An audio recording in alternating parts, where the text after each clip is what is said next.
July দৌৰাও হ'ব, পৰীক্ষাও হ'ব আৰু 2024 ভিতৰত আগত 2025 আছে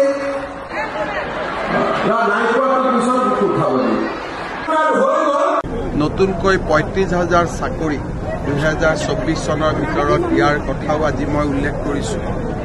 অসমখনক আগবঢ়াই লৈ যোৱাৰ বাবে আমাৰ প্ৰচেষ্টা অব্যাহত।